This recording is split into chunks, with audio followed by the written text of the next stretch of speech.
Okay, good evening, everybody, and welcome to the continuation of the Torah of Rabbi Sacks course, where we are getting his students and followers from all over the world and his students to teach different aspects of his philosophy and his thought so that we can learn and develop and challenge and be thoughtful about it. My name is Rabbi Dr. Raphael Zawam. I'm the Dean here at the London School of Jewish Studies, and I'd like to welcome you all tonight. And just to tell you, first of all, that this course of Rabbi Sacks' Torah is in loving memory of Arnold Lee, who was the chair of Jews College, which is now LSJS, from 1972 till 1988. And he was an early mentor and lifelong supporter of Rabbi Sacks. And as well, with the subject tonight being Darchei Shalom, the pathways of peace, we are also learning tonight in merit and in memory of Elisheva Baruch Tzvi Hirsch, who passed away 3 weeks ago and lived her life for kindness and for peace. And we're lucky that her daughter Renee and husband Abe Alperstein are joining with us tonight. And I also want to say that I'd like to thank our media partner, the Jewish News, and welcome all of you from across the world, and especially members of the Sacks family as well who are joining us. And I'm very excited to introduce our speaker for tonight, Rabbi Dr. Sam Liebens. Good evening. Evening. And Rabbi Dr. Liebens is a lecturer in philosophy at the University of Haifa and the author of a recent book called The Principles of Judaism. He's a fascinating and brilliant thinker and philosopher who's really good at explaining very complex ideas to make them simple that we can understand them. So we're very happy to have you here tonight. And he's going to be speaking about Rabbi Sacks' radical reading of Darchei Shalom, the ways of peace. And just to mention before we start that LSJS over this weekend has been doing a huge fundraising activity. We've managed to smash our goal of raising £300,000, but there's still a few more things to donate. So if any of you want to still donate, we've put in the chat there. On my actual chat page has still got some, haven't quite reached my target. So if you want to make a little donation until 10 o'clock tonight, we're doing the fundraising campaigns. You can do it before or after the shir tonight. But enough of that. Let's go and learn the Darchei Shalom, the approach of Rabbi Sacks. Over to you, Sam. Thank you very much, Rafi, and good evening, everybody. It's a tremendous pleasure to be teaching some Torah of Rabbi Sacks, especially under the auspices of the London School of Jewish Studies, an institution with which Rabbi Sacks was intimately associated right from very early on in his career, when he was the head of the school of the London School of Jewish Studies, Jews College as it was then, and it's a real pleasure and honor to be here. Right, so Rabbi Sacks wrote a book it was published in 2005, if I'm not mistaken. I think Rafi has it right to hand, right? He was showing it me a minute ago, To Heal a Fractured World. And this was described as Rabbi Sacks's clarion call to the Jewish people, to the Jewish community, to engage with religious depth in social activism, in social justice, and to care and then to act upon that care about people way beyond the limits of our own community, to care for the poor, for the weak, for the unwell, etc., both if they happen to be Jewish or not Jewish. And this notion that it is incumbent upon Jewish people to be concerned for the welfare not just of Jews but also of non-Jews is known as or it comes under the rubric of Darchei Shalom, the ways of peace in rabbinic thought. And as I was trying to construct this talk, it's been a real journey for me, because I loved the book To Heal a Fractured World. I loved it from the moment I set eyes on it, and I was even at the book launch, and I have a signed copy from the rabbi himself. And it's a book that meant a lot to me. And the chapter that always stood out to me, most of all of the chapters, was a chapter about the kindness of strangers. And it's a chapter in which Rabbi Sacks lays out what he takes to be the doctrine, the Jewish doctrine of Darchei Shalom, the ways of peace, this notion that it's incumbent upon the Jewish people to care for the welfare of Jews as well as non-Jews. But what one might not recognize when reading this chapter is the very particular path that Rabbi Sacks is navigating through a very dense and rich body of literature from before the Talmud, the Mishnah and the Tosefta, through to the Talmud, through to the Rishonim and the Achronim, the medieval and modern commentators on the Talmud. He's navigating a very specific path. Now, the thing about Rabbi Sacks is he was such a tremendous communicator, and especially in a book like To Heal the Fractured World, he was consciously addressing as wide an audience as he could, as broad an audience as he could. And therefore, there's a sense in which he somewhat disguises just how radical he was being in that chapter, and just how deep his rabbinic scholarship must have been in order to make the point that he wanted to make. And as I was constructing this shir, I was like, oh my goodness, this is so much more complicated than I realized when I read the book, because he presents it so beautifully in the book, and it just seems like, oh, that's obviously what Darkei Shalom is. But actually, when you read the sources, you start to get an even deeper appreciation of the scholarship of Rabbi Sacks, and that's the sort of thing I want to try and give people a taste of in this talk this evening. So we'll start with a Mishnah in Tractate Gittin, the tractate dedicated to divorce bills. But this Mishnah has nothing to do with divorce. And it's the first place in the Mishnah, although there are earlier sources, and there's a Tosefta that we'll come to, but it's the first place in the Mishnah where the notion of Darkei Shalom, the ways of peace, is addressed. And it starts like this. Ve'elu dvarim amru mipnei darkei shalom. These are the things that the rabbis said because of darkei shalom, because of the ways of peace. Kohen koreh rishon, when you're in shul on a Shabbos morning, and even according to most of the poskim, it's the case on a Monday and a Thursday morning as well. Whenever the Torah is read, we call the Kohen up first. Va'acharav Levi, then you call up a Levite.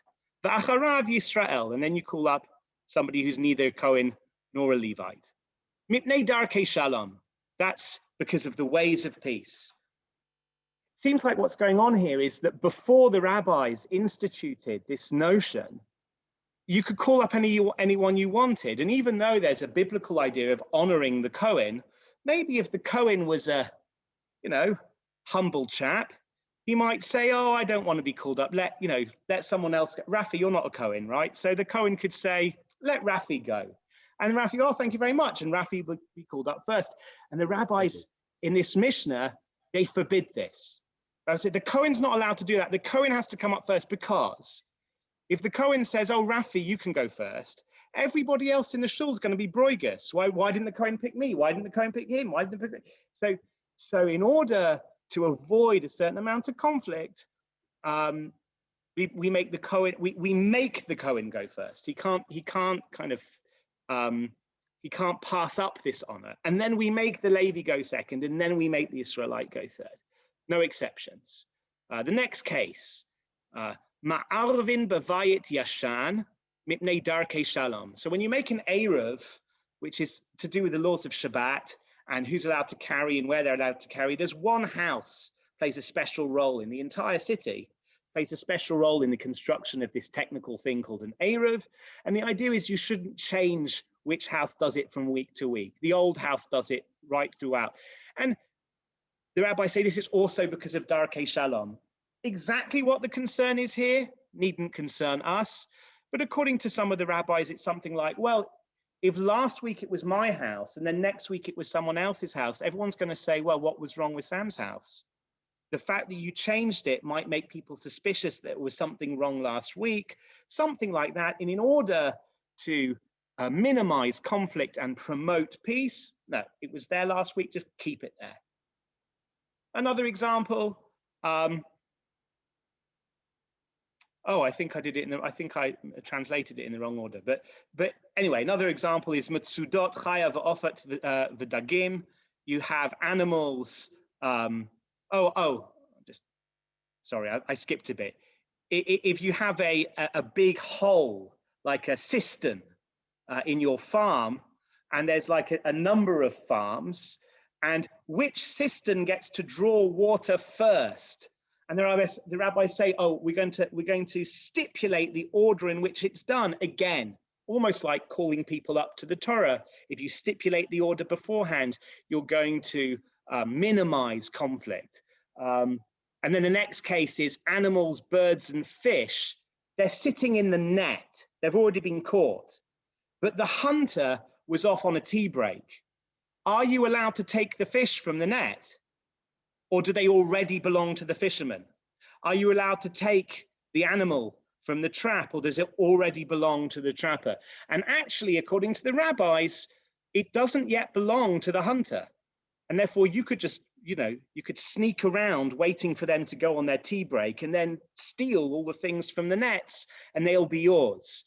The rabbis say, even though that's not theft midoraita, even though that's not considered theft from the point of view of the Torah, the rabbis make an institution, mipnei darkei shalom, because of the ways of peace. Lots of people are going to fight. Now, Rabbi Yossi stands up and says, no, I don't think that's right. I don't think you needed the rabbis to come along and say, oh, because of darkei shalom, you can't steal those things. Rabbi Yossi says, even under biblical law, that's theft. But apart from Rabbi Yossi, the rest of the rabbis say, no, that's not theft, not according to biblical law, but we don't allow it anyway because it's going to cause conflict. Another example, Metziat Cheresh Shotev Katan, somebody who is a deaf mute or somebody who is mentally disabled or a child discovers an item, an object, finds something. Are you allowed to steal it from their hands? And the Mishnah seems to be saying, it says, Yesh behen mishum gazel, mipnei darkei shalom. Because of the ways of peace, we treat those objects as if they actually belong to the deaf mute or the mentally disabled person or the child. Even though in rabbinic law, in the rabbinic understanding, and even in the rabbinic understanding of biblical law, those people, they don't really own things. They're not really capable of owning things. Nonetheless, we treat them as if they do own things. So if you steal that lollipop from the baby's hand, there's a sense in which you didn't steal from anyone because the baby doesn't actually own things. But the rabbis say, yeah, but don't do that. Mipnei darkei shalom, because of the ways of peace. Rabbi Yossi again says, no, I disagree with you. Even the Bible protects those people, and the Bible protects their ownership. And therefore, if you steal it, you're really stealing. The rest of the rabbis say, you're not really stealing, but it's not a nice thing to do. And therefore, we forbid you because of the ways of peace. Another example, if a poor person is gleaning olives from the top of the olive tree, so obviously they're making their way down the tree, but as they're gleaning the olives from the very top of the tree, a number of olives fall beneath them, fall to their feet. Now, if you were a sneaky kind of person, you could creep up under them and pick up all of the olives that they've dropped. And once again, the Mishnah says, the Bible doesn't condemn you as a thief for doing that, but we enjoin you not to do it, mipnei darkei shalom, because of the ways of peace. And again, Rabbi Yossi demurs and say, no, that's not a rabbinic institution. That's mamash theft. That's actual theft. So far, so good. None of this has to do with the relations between Jews and Gentiles until the very last clause. The very last clause is this: Ein mamachin biyad aniyei goyim beleket shichacha ufeya mipnei darkei shalom, which means we do not protest when poor Gentiles come to collect the forgotten produce, and the gleanings and the corners of the field. There are three types of produce that at the time of the harvest, the farmers and the farm workers are supposed to leave for the poor. And the Mishnah suggests that the Bible, when it tells us to do that, is only really looking out for the Jewish poor. So the Bible, as far as the rabbis are concerned, is only really protecting the Jewish poor here. But says the Mishnah, nonetheless, when Gentiles come to collect that produce that the Bible reserves for the Jewish poor, we don't interfere, we allow them, mipnei darkei shalom, because of the ways of peace. Now, one way of understanding this entire Mishnah is that it's not really about deep principles. It's about something pragmatic or instrumental. It's like, look, that's not theft, but it's going to cause more harm than good, so don't do it anyway. Those Gentiles, they're not really entitled to this produce, but it's going to cause more harm than good. It's going to cause conflict.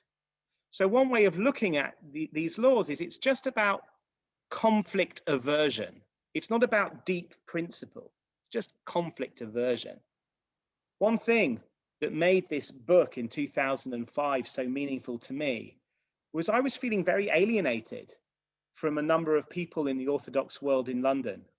I used to go to a shiur, I won't say where and I won't say who delivered it, but the person who delivered the shiur really said the following thing to me, and I'll never forget it. He said, if you're on the tube, on the underground, and a pregnant woman comes on the tube, or an old man comes on the tube, or an old person comes on, someone who really should be sitting. If you're wearing a kippah, you should stand up. Because of course, if you don't stand up, people will think badly of the Jews. But if you're not wearing a kippah, why would you bother standing up? Right? Because the only reason we really care about non-Jews is because of public relations, not because we actually care about them. And this was a learned person who was giving a shiur in Torah. And I was just so dismayed. If that is what Orthodoxy stands for, why do I want to be a part of that community? And Rabbi Sacks has a very, very different understanding of these sources. He doesn't think that it's merely in order to promote better public relations that we care about these Gentiles at the end of this source. But I'll show you some more sources and we'll get a better understanding of what Rabbi Sacks wants to do with them. There is a Tosefta, which is cited in Tractate Gittin of the Babylonian Talmud on page 61a. The Tosefta is a Tanaitic collection. It's like a collection of texts which is as old as the Mishnah and therefore older than the Talmud. The Talmud quotes it and it says, Tana Rabbanan, Mefarnasim Aniyei Nachrim Im Aniyei Yisrael. We provide for the poor among the Israelites, just as I said it in the wrong order, we provide for the poor among the Gentiles, just as we provide for the poor among the Israelites. Mavakrin Cholei Nachrim Im Cholei Yisrael. We also visit the unwell among the Gentiles, just as we visit the unwell Jews. The Kovrin Matei Nachrim, we bury the dead non-Jews, just as we bury dead Jews. Mipnei darkei shalom, because of ways of peace. Now, there's still going to be two ways of understanding this. On the one understanding is going to be, well, because that's the right thing to do. Because poor Gentiles need looking after just like poor Jews do. And because sick Gentiles need visiting and cheering up, as well as healing, just as much as their Jewish counterparts. That would be, I think, the enlightened way to understand this Tosefta, but it's not the way that everybody understood it. We'll come back to that.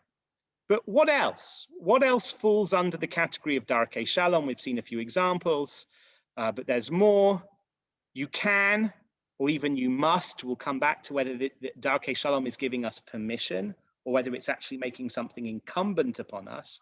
But you can, or perhaps must, greet Gentiles because of ways of peace.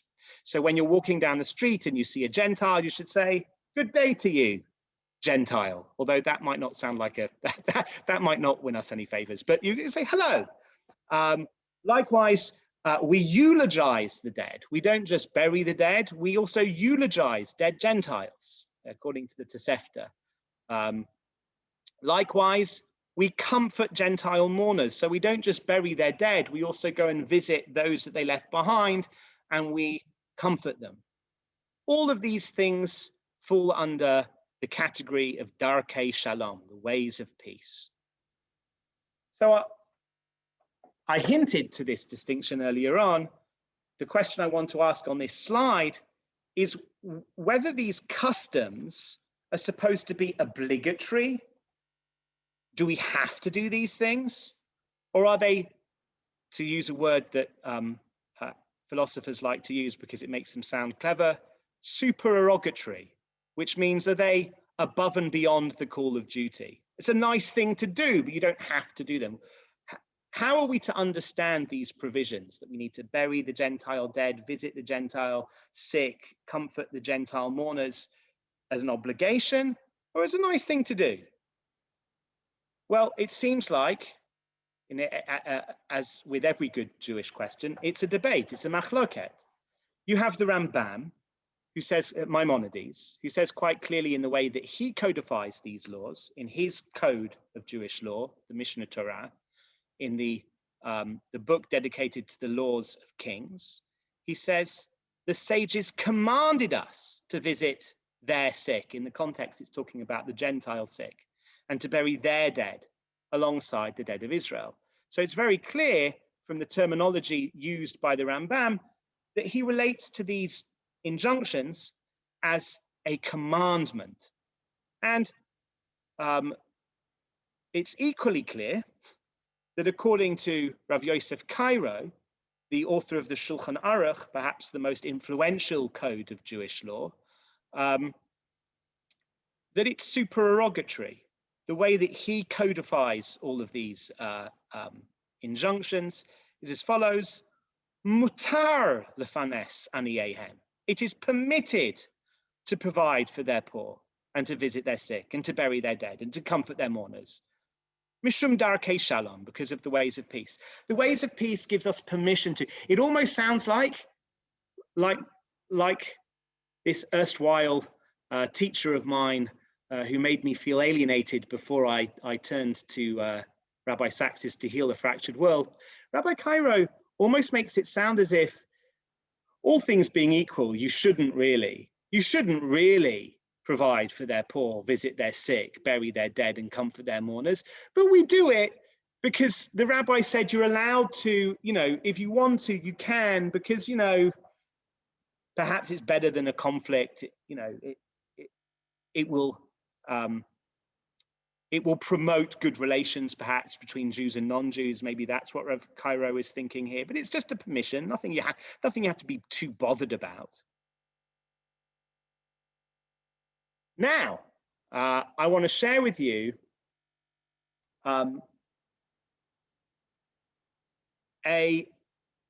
another dimension of debate. So the first dimension along which the rabbis debated was, is Darkei Shalom obligatory or is it supererogatory? The second aspect of debate is fascinating. If you pay careful attention to the sources we've looked at so far, a number of them, though by no means all of them, use this language. It says something like, you must provide for the poor Gentiles alongside the poor Jews. And this raises a question. What happens if there are no poor Jews? What happens if you're living in a city where all the Jews are fine, so there are no poor Jews? Do you still have an obligation or permission to provide for the poor Gentiles, or is it only amidst the provision of charity to poor Jews that you have this either command or at least permission to provide for poor non-Jews? And look what the Rashba, Rabbi Shlomo ibn Aderet or Adret, the Rashba was a tremendously influential medieval Spanish commentator and rabbi, an authority. And he says the following: Piresh Rashi Zal, Rashi of blessed memory, explains as follows: Lo b'kivrei Yisrael, you don't actually bury the non-Jews in a Jewish cemetery. That's not what it means when it says you bury them alongside the Jewish dead. You don't bury them in a Jewish cemetery. Ella mit askin behen im matzaum harugim im Yisrael. Rather, what the rabbis are telling us, according to Rashi, is that you deal with the dead bodies of Gentiles if you happen to find them alongside the dead bodies of Jews. So if, God forbid, there was some calamity that left a number of dead bodies, you bury them all, Jewish and non-Jewish. That's the quote from Rashi. And the Rashba says, Nireh mitoch perusha, it seems, from amidst his commentary, de dafka ka'amar im matei Yisrael, that when the rabbinic texts say you should bury the Gentiles alongside the Jews, it literally means alongside the Jews.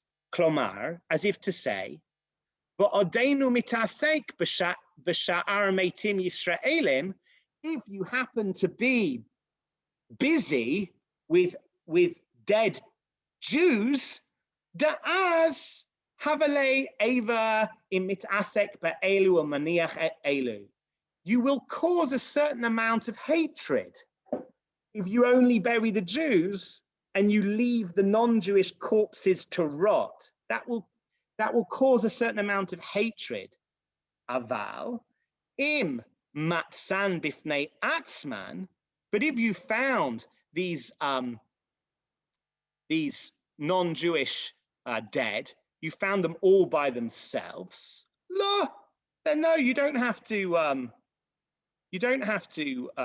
bury them. Nakit le ila lo misdahamna v'kahani da'amrinin ba'avoda zara. So what's going on there is he's saying, I'll bring the next bit of English up. You'll say something like, or you'll apply the following reasoning: I don't want to become repulsive to them. So let me introduce to you, and in fact, in order that you won't be too distracted, I'll even stop sharing the screen for a moment. Let me introduce to you another notion. We've got one notion, mitnei darkei shalom, because of the ways of peace. It's a category of Jewish law. There's another category of Jewish law called mipnei ava, which literally means because of animosity. But idiomatically, it means because we want to escape animosity. So according to the Rashba, when you read Rashi, right, what Rashi's telling you is, really, when we say mipnei darkei shalom, when we say we're doing things because of the ways of peace, we basically only mean to avoid animosity. So my friend was right. You know, if I'm not wearing my kippah, I don't have to help, because that won't promote animosity between Jew and Gentile. If I am wearing my kippah, then I do have to help. If I'm burying Jewish corpses and I ignore Gentile corpses, that's going to promote animosity. So I shouldn't do that. But if there are no Jewish corpses and I'm just sat at home and there are Gentile corpses on the street, I don't have to be bothered about that. That's the problem of the Gentiles. Let the Gentiles worry about that. Okay. Second. So, can everyone see the screen again? I'm gonna hope you can. Yes, yes. Yes, you can. Good. Okay. However, the Rashba disagrees. He says, "V'lo michaver." This is not clear to me at all. Dahai im matei Yisrael diktani kashem shmitasek ka'amar, which means when the rabbis say you should bury the Gentiles alongside the Jews, or you should bury the Jews alongside the Gentiles, it's not to be taken literally. It's a figure of speech. It means just as you would bury the Jews, you should bury the Gentiles, right? Which is a very different reading. And then he points out that, you know, there are other places in the rabbinic literature, for example, in the Yerushalmi, which is the Palestinian Talmud, the Jerusalem Talmud, which is a parallel commentary on the Mishnah to the Babylonian Talmud, the Palestinian or Yerushalmi or Jerusalem Talmud. It contains our same precepts about burying the Gentile dead and visiting the Gentile sick and all of that lot. It contains all of those precepts, but it doesn't use the language of alongside the Jews. And likewise, the Tosefta, which we quoted earlier on, which says you should eulogize and you should comfort the mourners. That Tosefta makes no mention of doing this alongside the Jews whatsoever. So, just to clarify things, because I know there's been a lot of texts, maybe this graph will, this chart or table will help make things a bit clearer. We've got two questions about Darkei Shalom, the ways of peace. The first question is it an obligation? Do we have to do it? And that's an argument. On the one side, Maimonides, yes, you have to do it. On the other side, the Shulchan Aruch of Rav Yosef Cairo, no, you don't have to do it. You have permission to do it. It's a nice thing to do, perhaps, but you don't have to do it. And the second question, does it only apply when we're helping Jews, right? Or does it apply even when we're not helping Jews? And on the one side, you have the Rashba, and I didn't show you the other sources, but actually there's a lot of other people who hold this. There's the Rashba, there's the Ran, Rabbeinu Nissin of Gerona, there's the Ritba, Rabbeinu Yom Tov ben Avraham. There's also Rav Yosef Cairo, the author of the Shulchan Aruch, who, even though he's a bit harsh on the first question, is a little bit more, perhaps you might think, enlightened about the second question. All of those thinkers, the Rashba, the Ran, the Ritva, the Rav Yosef Cairo, I'll show you a little red dot. My people over here, in this box over here, the Rashba, the Ran, the Ritva, the Rav Yosef Cairo, they all say, no, it applies whether or not Jews need help. But Rashi, and also the Torah Zahav, the Taz, which is a commentary on the Torah, a very influential halachic thinker, they say no, it does. And oh, and by the way, that closed-minded guy in London who made me feel alienated, he'd also be in that box. No, you only help, you know, if there are Jews around, to help as well as Gentiles, and the only reason we really do it is so that they shouldn't think badly of us. Those people go over here. All right. With some of that background, you can take a somewhat innocent-seeming paragraph of Rabbi Sacks's book, To Heal the Fractured World, and I think perhaps have a deeper understanding of what he's doing. So here's a paragraph from this chapter about kindness to strangers.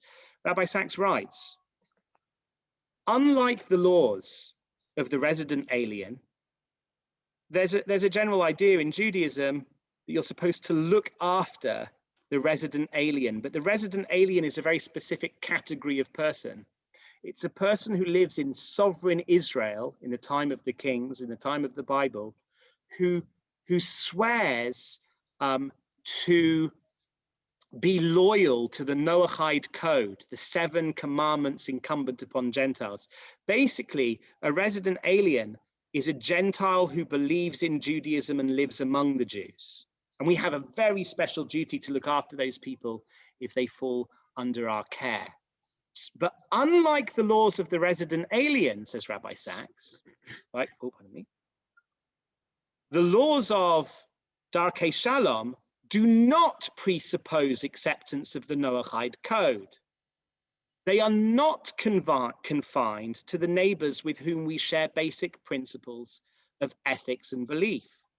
The ways of peace apply to the idolaters, those opposed to everything we believe. So far, everything he said is consensus. All of the sources we've looked at apply both to idolaters and to monotheists. That's a basic datum, a basic fact about these precepts called the ways of peace. But here is where Rabbi Sacks changes gear and says something more controversial. He says, nonetheless, the sages ruled, we have basic responsibilities to them, not only the negative duty not to harm them, but the positive duty of welfare. So by saying that it's a duty, he's coming down on the side of Maimonides against the Shulchan Aruch and saying it's not that we have permission to provide for their welfare. The way he understands the ways of peace is it's incumbent upon us to provide for their welfare. And then he says, we have to provide them with food when they are hungry, financial support when they are poor. We must visit them when they are sick and comfort them when they are bereaved. He doesn't say, when you're out visiting the Jewish sick, make sure that you pass by the non-Jewish ones too. And therefore, he's clearly, it seems, agreeing with the Rashba against Rashi, and saying that this thing which he takes to be an obligation falls upon us at all times, irrespective of whether there happen to be Jews in the way of harm. We just always have this duty. And therefore, it seems like as well, it's a matter of deep principle rather than pragmatic or sensible public policy. Okay, very nice. But the thing is, you know, are you allowed to just disagree with the Shulchan Aruch like that and throw it to one side in favor of the Rambam and to throw aside Rashi in favor of the Rashba? Surely, you know, Rav Yosef Cairo must have had some reason for taking this seemingly harsh position about what Darkei Shalom really means. And indeed he did. You see, there's a verse in Parshat Vayetchanan in the book of Deuteronomy talking about the 7 nations who the Jewish people were going to dispossess as they came into the land. So the Canaanite, the Hittite, the Perizzite, the Jebusite, etc., etc. And the verse says, "Untanam Hashem Elokecha lefanecha v'hikitam." God's going to give them over to you. He's going to destroy, and you're going to have to destroy them. Hachareim tacharimotam. You're going to have to. God's going to deliver them to you, and then you're going to have to defeat them. You're going to have to destroy them. You're not allowed to make a covenant with them, right? Lo tichrot lehem brit, v'lo techanem. So the translation I've copied from Sefaria here says you should grant them no terms and give them no quarter. But that last phrase, give them no quarter, is v'lo techanem in Hebrew, which really means don't act graciously towards them. Okay. Now that verse was the subject of a rabbinic discussion in Tractate of Avodah Zarah in the Babylonian Talmud. And the following discussion ensued. It says, Da amakra lo techanem. It said, the verse says, don't be gracious to them. What does it mean? Lo titein lahem, don't give them, chaniah. It's a play on words, right? Lo techanem, chaniah, it's a similar sounding word. What does it mean not to give them a chaniah b'karka? It means don't allow them to park themselves. You know, in modern Hebrew, a chaniah is a parking place, right? Right? Don't allow them to park themselves on the land, which is taken to be a prohibition against selling the land of Israel to non-Jewish buyers, plots of land to non-Jewish buyers. And then the Gemara says, well, if that's what it means, hold on a minute. Hai lo techanem mibayele. It's spelt wrong. Why is it spelt exactly the way it's spelt? Dahachi ka'amar rachmana. Lahem chen. Surely what God is really saying here is don't be gracious to them. You can sell them whatever land you like, but just do it in a grumpy way and give them a bad price, right? What the verse is really saying is don't be gracious to them. It's not saying don't sell them land. Then the Gemara says, well, im kain lemakra lotachonem. Right? If that's what the verse wanted to teach, it could have put a vav in. Now, I'm not an expert in Hebrew philology, so I have to admit I'm a bit lost here as to why the Vav would make such a huge difference. Maybe other people in the room have a better understanding. But apparently, if there'd been a Vav there, the Gemara would have been happy. Yeah, sure, that means don't be gracious to them. But why isn't there a Vav there? Why is it spelt, without the Vav? Oh, I'll tell you why. Lotachanem shma minei tarte. It's spelled that way in order to teach you these two things. One, don't be gracious to them. And two, don't sell them any land in the land of Israel. Va'akate, mibaile dahachiyam rachmana lotitein lahem matana shel chinam. But hold on a minute. I thought, says the Gemara, we were supposed to learn something else from this verse, which is not to give them presents. Chinam, chaim, tachanem. It's still a play on words. It's a similar root. So I thought we were supposed to learn from this verse that you're not supposed to give non-Jews a present. You can sell them things, but don't give them presents. And then the Gemara reconciles and says, "In Cain lemakra lo tachinem." No, it would have needed, if that was what the verse wanted to teach us, it would have needed a yud rather than a vav in the word. But instead, it has neither the yud nor the vav. Why? To teach you all three things. So we learn three things from this clause, lo tachanem, don't be gracious to them. One, don't be gracious, which means like don't be nice, don't smile, don't be pleasant. Number two, don't sell them a plot of land in the land of Israel. And number three, don't give them any presents either.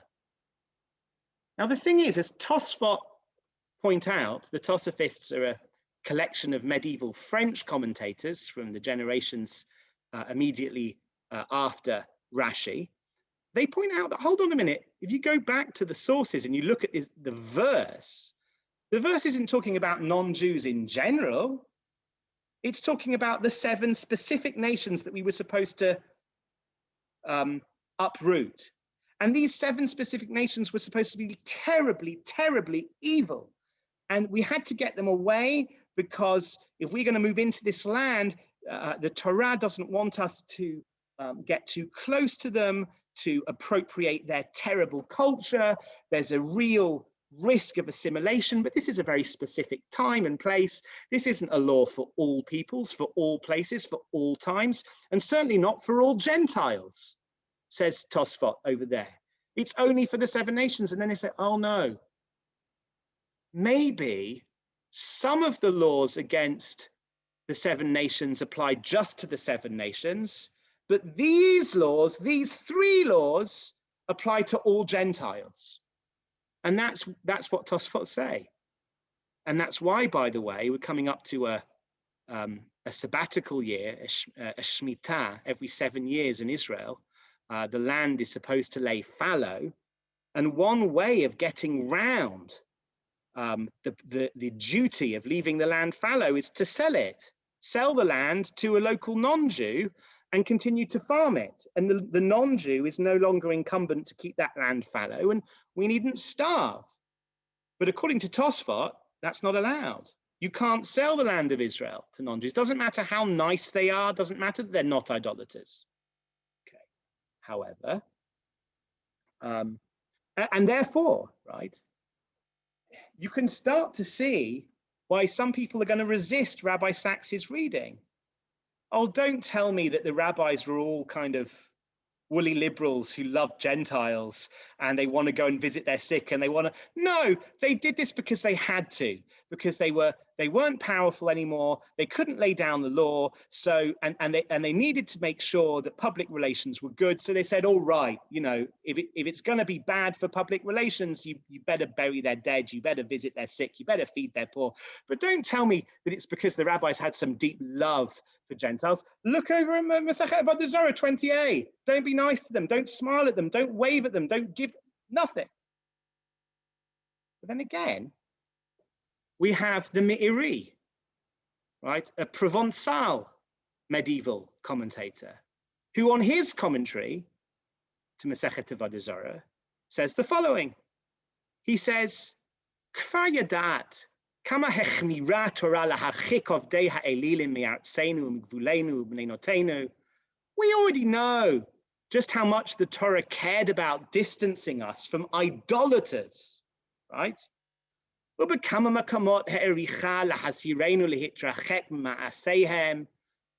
it tells us all the time, it goes out of its way to tell us that we need to distance ourselves from their behavior.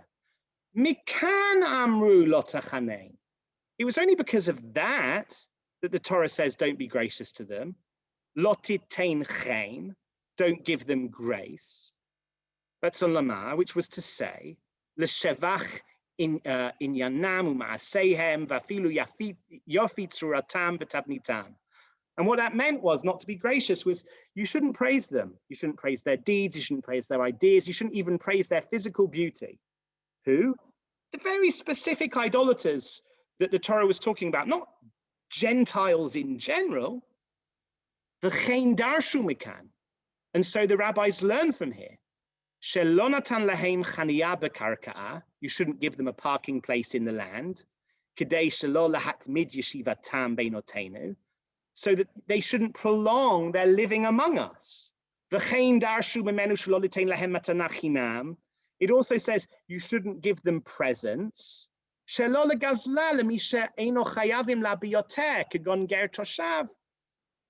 Why does it say you shouldn't give them presents? Because there are other non-Jews to whom we have a greater debt, to whom we have a more pronounced or important obligation, namely the resident aliens who have committed themselves to a Noahide lifestyle. And he carries on. He says, at any rate, Mikol Makom, Perish B'Tosefta, Dafka Legoy She'ein Makiro, or Shuhu Haya Over Makom Lemakom. The Tosefta in Avodah Zarah, according to the Meiri, and he's right, I checked it, it says that actually, when the Gemara says you're not allowed to give presents to idolaters, it's only an idolater that you don't know.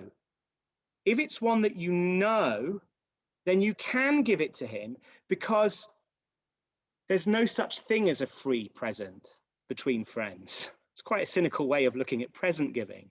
If you give a present to a friend, sure, it's free.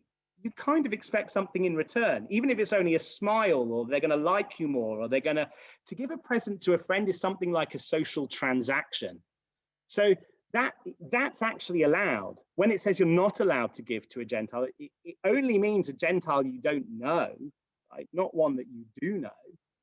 Moreover, says the Meiri, and this is a very, very influential position for anybody within the rabbinic world that wants to take a liberal stance on these views. He says, any Gentile constrained by the ways of religion, right?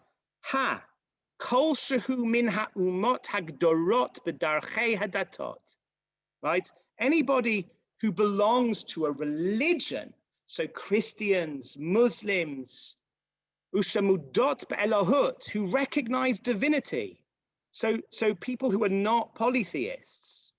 Ein safek, there's no doubt. Sha'af b'she'ein makiro mutar. Even when you don't know them, it's permitted to give them a present. V'ra'ui, it's a nice thing to do. There's nothing wrong with it at all, right? There's a Mishnah that says, if there's a piece of meat, a certain portion of the thigh of a cow, that for one reason or another is rendered unkosher, but it's still very good meat, you can give it to a non-Jew.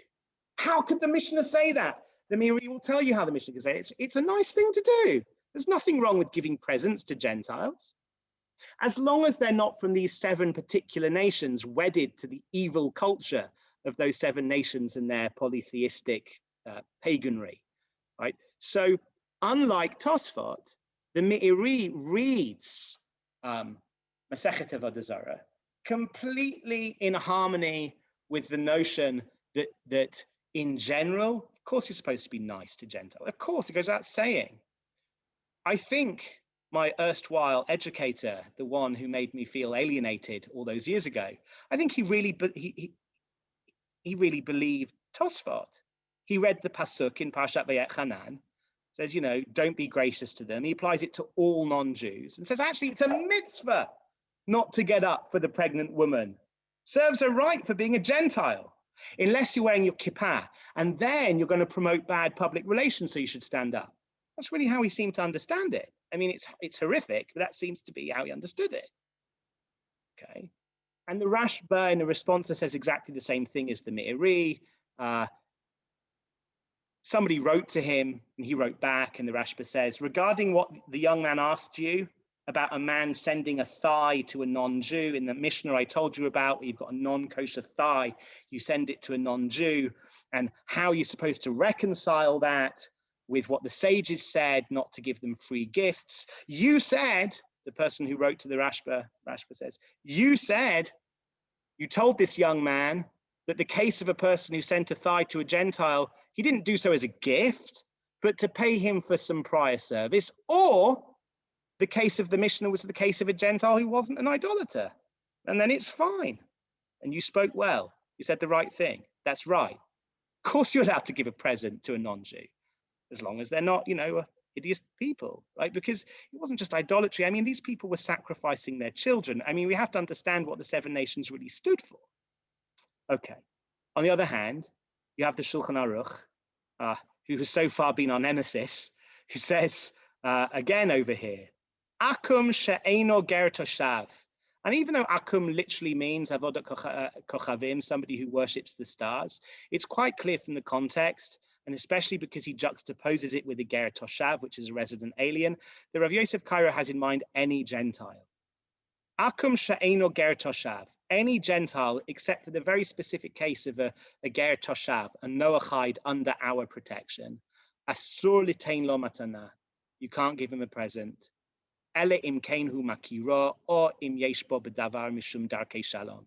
Shouldn't give him a present unless you know him, because then it's a social transaction and it's not really for free, or because there's some sort of public policy consideration of darkei shalom. I just want you to know of this lovely thing I found today researching the topic. Rav Avadia Yosef, who was the great decisor of Sephardi halacha in Israel in our generation, really, even though he passed away, he's no longer with us.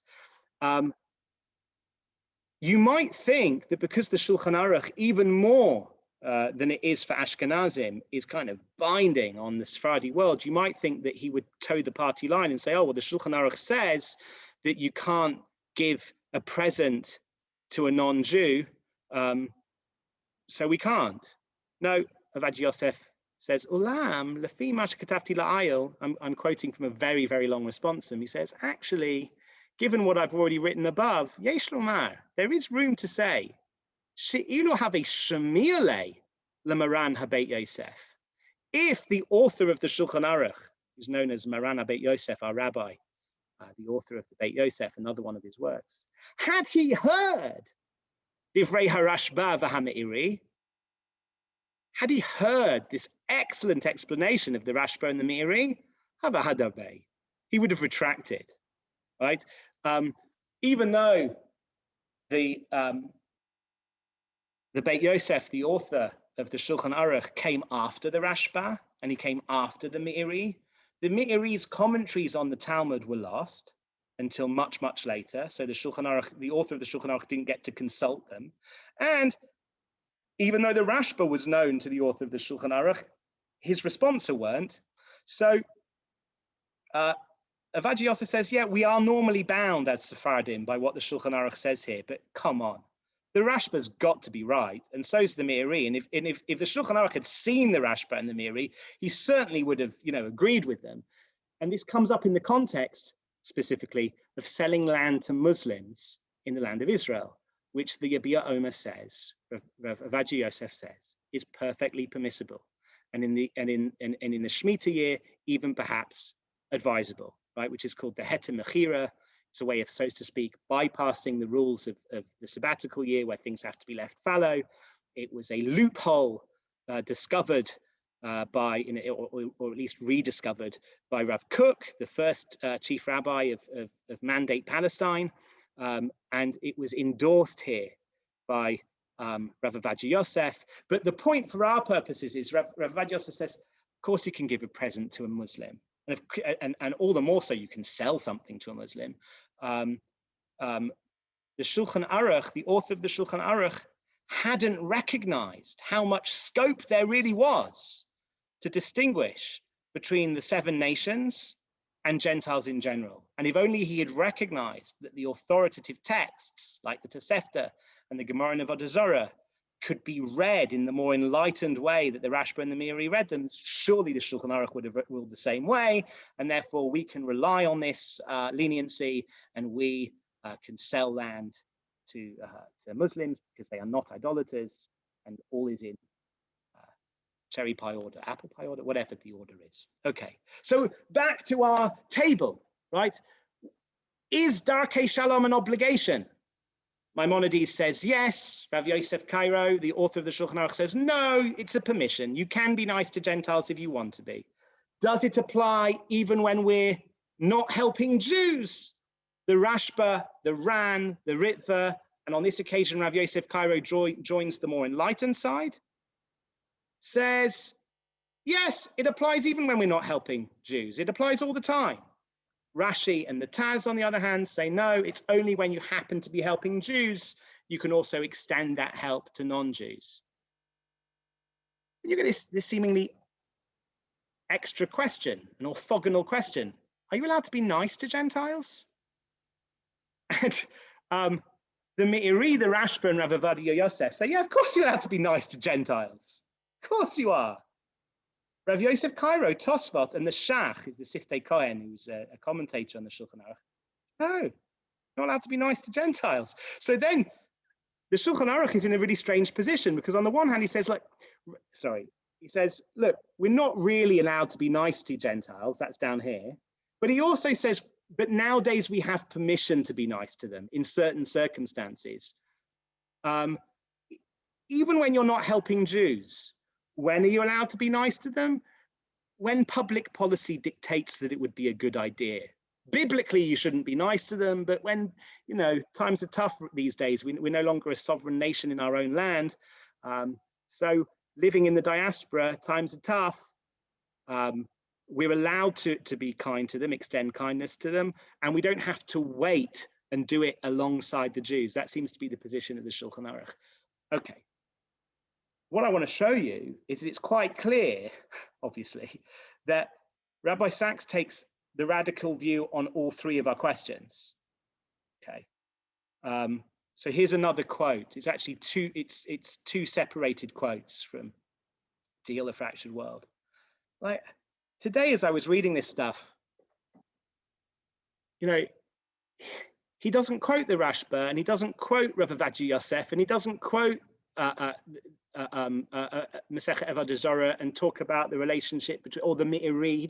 All of this background I'm giving you, he just says these things, but he knew all that stuff, and I'm trying to reconstruct it, and in a sense, as a student of a Rebbe, and Rabbi Sacks was a very, very busy man and protected to a great extent by his office, because so many people were making time demands on him. And I didn't get to see him very often. I wrote to him and he wrote to me a few very treasured correspondence. Whenever I saw him, I felt a tremendous amount of warmth from him. I know that he followed my career with interest and wrote reference letters whenever it was necessary to help. But he was difficult to access sometimes, but he was there in his books, and I would read his books. But now that he's gone, it feels it just feels like a generation's been orphaned, because you read this stuff and there's so much behind it that was at his fingertips, and now we, his students, have to try and reconstruct that, because we can't pick up the phone to him or write him. Let's say, what were you doing? What do you make of the Rashba over there, and how would he answer Tosfot on Avodah Zarah? And so if anything, I hope I'm giving people a taste of not just what's hiding behind the text, but also what we've lost. And like I said, we're a generation that's been orphaned. So here's a text. That is the fundamental distinction, he says, between prophetic peace of religious unity, because Rabbi Sacks says The prophets, they dream of a utopia where there'll be no war. And he says they were the first to dream of it, because in the ancient world, the gods themselves were warriors. War was a thing to emulate. It was the prophets who came up with a vision. Do you know what? Peace is the thing we should be dreaming of. One day people will beat their they'll beat their swords into plowshares, sorry, and people will learn war no more. However, the prophetic vision of peace was a vision where all people will recognize the truth of God. They'll all be monotheists, right? On that day, everybody will know the one God and his name. My house will be a house of prayer to all people. That's called the prophetic peace of religious unity. But that's massively different to the rabbinic peace of religious diversity, because the rabbis aren't living in the end of days.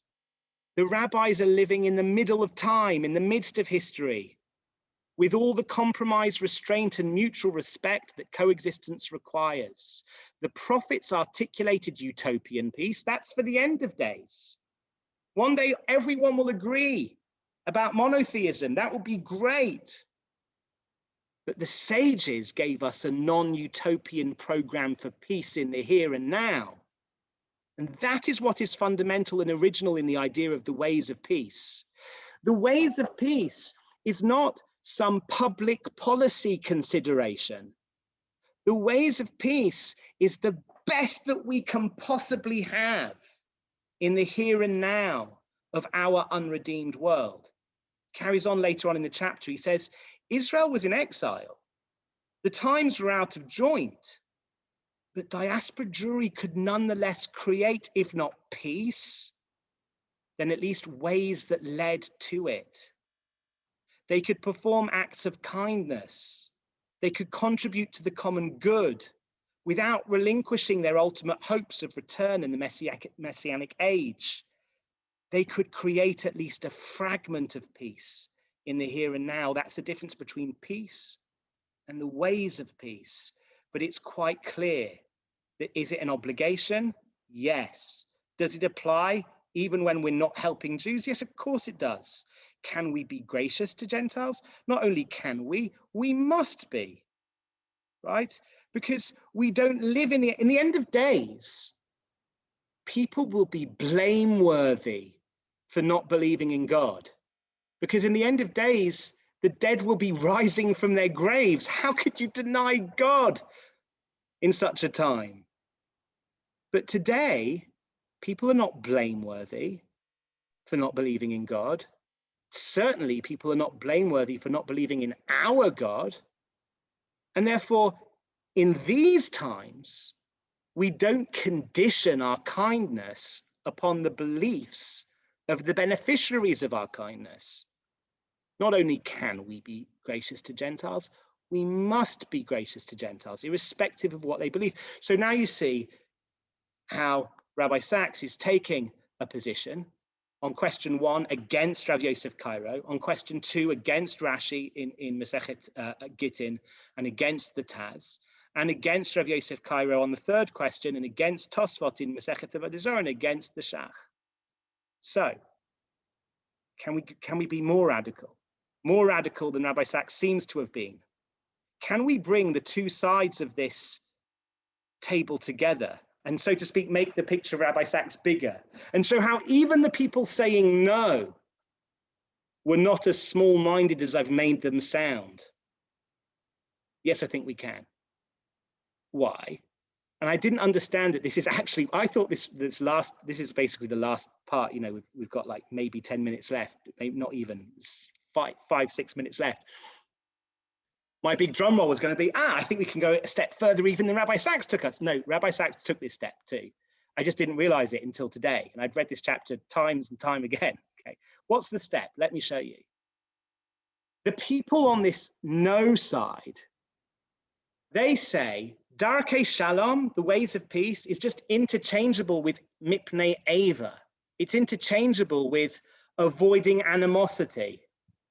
Those two things are interchangeable, and therefore it's just public policy. Well, hold on a minute. Is it just public policy? There's this really nice story. We won't have time to do it in the original language. I'll just read the English.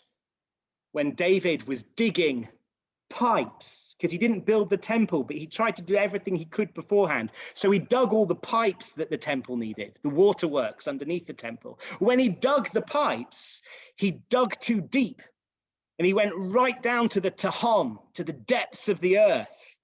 And the primordial chaotic waters that reside there in the Tehom, they rose up, threatening to flood the entire world. So David says, does anyone know, is it halachically permitted for me to write the name of God upon a shard of earthenware and throw it into the depths so that the waters will subside? Because obviously that will make the waters subside, right? Everyone knows, put God's name on a shard of earthenware, that's the way to make the Tehom waters subside. But the question is not how to do it, but is it allowed? And nobody said anything. So then David gets a bit angry, says, come on, if anyone knows what to say but doesn't say, they deserve to be strangled. And he says, not just strangled, strangled by the throat, as if you might, think that, he meant strangling somewhere else. No, strangled by the throat. And this threat causes Achitophel to think on his feet, and he comes up with the following a fortiori argument. Just as in order to make peace between one man and his wife, the Torah says that my name that was written in holiness should be erased in water. This is a reference to the Sota ritual, where a man has accused a woman of infidelity, a man has accused his wife of infidelity, and part of the ceremony, which is supposedly, at least on some readings, designed somehow to bring them back together again, involves God's name being written on a piece of parchment and dunked in water, and his name gets erased. Well, if God allows that to avoid animosity between a man and his wife, how much more so to save the whole world? So it's okay. What you see is, it's not just the ways of peace are a deep principle of Judaism. Avoiding animosity is also a deep principle of Judaism. So even if the guys on the no side were saying, oh, hold on a minute, I'm worried we shouldn't conflate, sorry, you seem to be separating Darkei Shalom from Mipnei Eva and creating two separate categories, which, by the way, is what I thought Rabbi Sacks was doing, creating two separate categories. Yes, there's the stuff about animosity, but there's also Darkei Shalom, which is this principle of peace. And the people on the no side are uncomfortable with that distinction because they look at the sources and say, no, they're the same thing. Promoting peace and public policy against animosity, the same thing. But when you realize that avoiding animosity is such a deep value in Judaism that you're allowed to erase God's name in order to make it occur, you realize that's also a deep principle of Judaism, right? They may be saying it that, there's some sense in which we somehow, because of the letter of the law, we somehow find ourselves restricted from extending graciousness to Gentiles. Because I've read this Gemara and I've read that Gemara and I've read that verse, the law says we're not allowed to extend graciousness to Gentiles. But come on, we also know the Torah hates animosity. And therefore, even though Me'ikar Hadin, according to the Shulchan Aruch, from the fundamentals of the law, we're not really supposed to, the dry letter of the law, we're not supposed to extend graciousness to them. We must, not merely because of public policy, but because of the value that underpins the public policy. And the value is the hatred of animosity, not just between Jew and Jew, not just between man and wife, but between any two human beings. So I think even the people who look like they're taking the less enlightened side in this debate may well tell you, well, look, we seem to be less enlightened because we read the narrow letter of the law more restrictively than the more enlightened do. But in the end of the day, we still basically say the same thing as you. You should give money to non-Jewish causes. You should visit their sick. You should bury their dead. And if, you know, the letter of the law makes it look like we shouldn't be gracious to them, there's also a value that's so powerful that, so to speak, it can suppress the duties that emerge from the letter of the law. And that value is the hatred of animosity. So here's the last slide. Even the laws of Ava are actually about a deep principle. The Torah hates hatred and it despises discord. The ways of peace are, and here I quote Rabbi Sacks, positive obligations. Negative duties, things we should not do because they endanger peace, belong to the corollary principle called Ava, the avoidance of animosity. What's a corollary? It's like an offshoot. They're not like, Rabbi Sacks isn't saying they're two completely different things. One's public policy and one's not. You know, whichever one you place the emphasis on, it's still a matter of deep values. You can put it one way: the Torah loves peace. All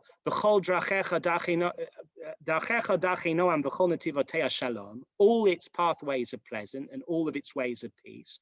Or you could place the emphasis on the Torah's hatred of hatred and the ways in which it despises discord. But both sides of this are taking a principled stance that Judaism requires the Jew to care for the welfare of the non-Jew.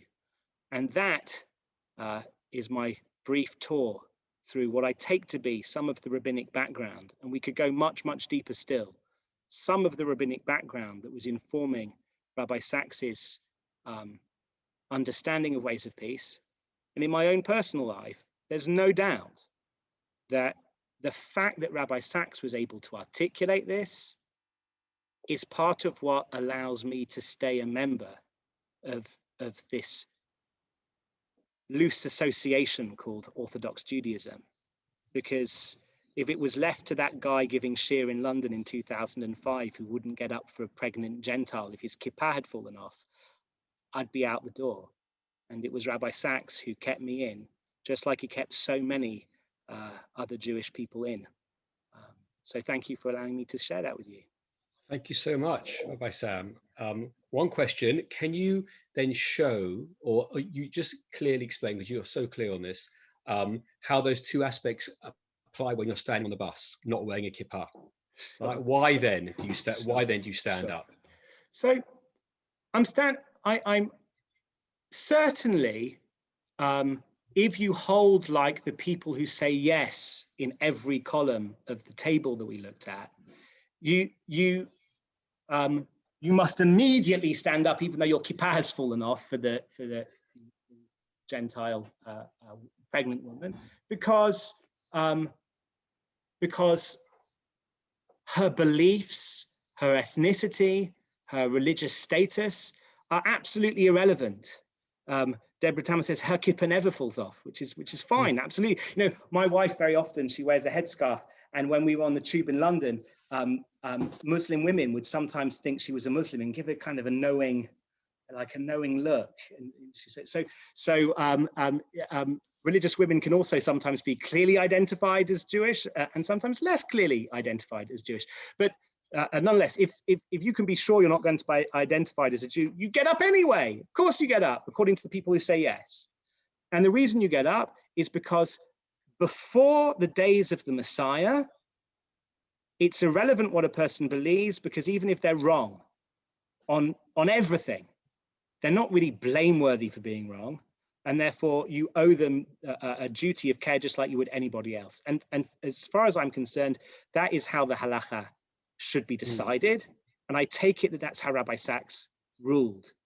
Now, there are some people, some very influential people, like Rav Yosef Cairo, the author of the Shulchan Aruch, although Rav Avadia Yosef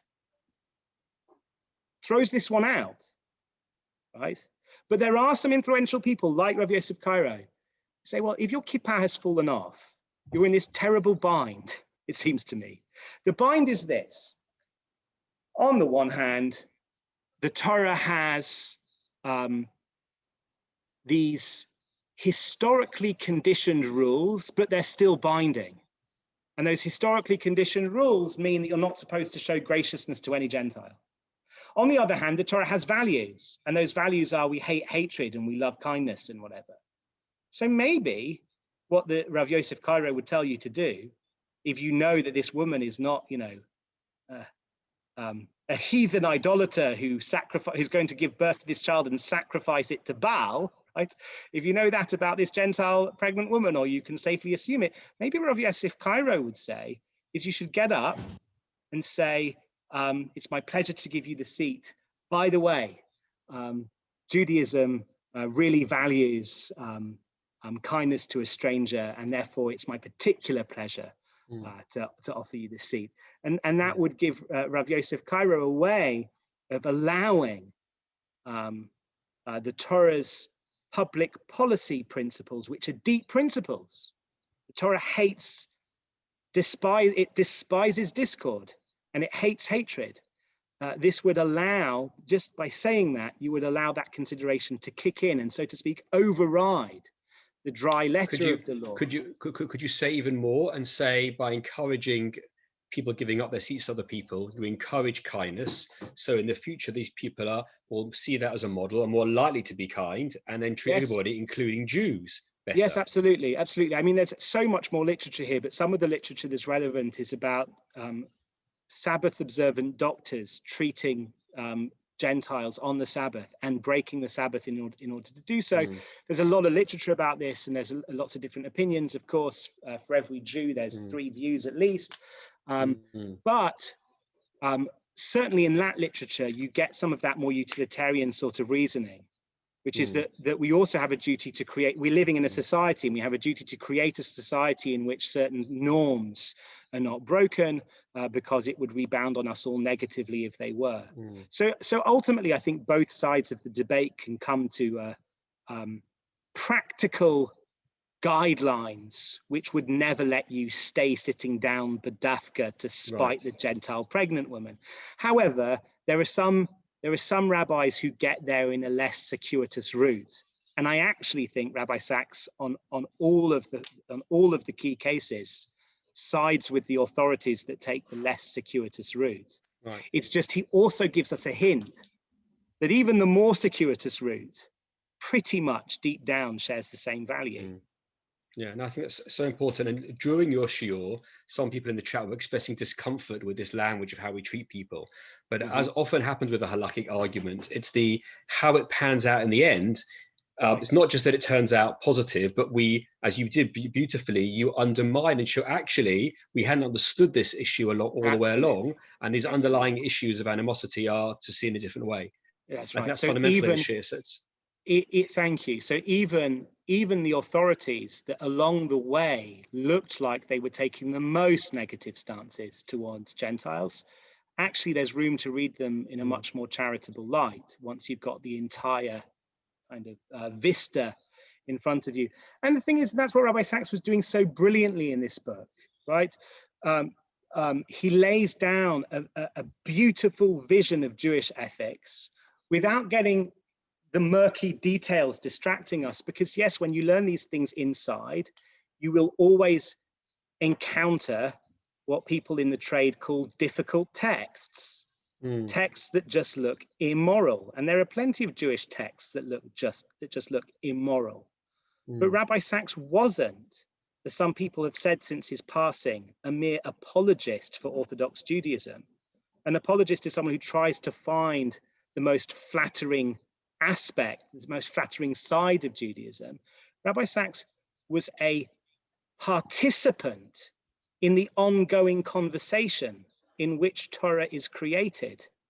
And therefore, he was helping us to reread the earlier sources in light of later sources, which is what Rabbinic Judaism has always done. And Rabbi Sacks himself is one of those later sources who allows us to read earlier sources in his redeeming light.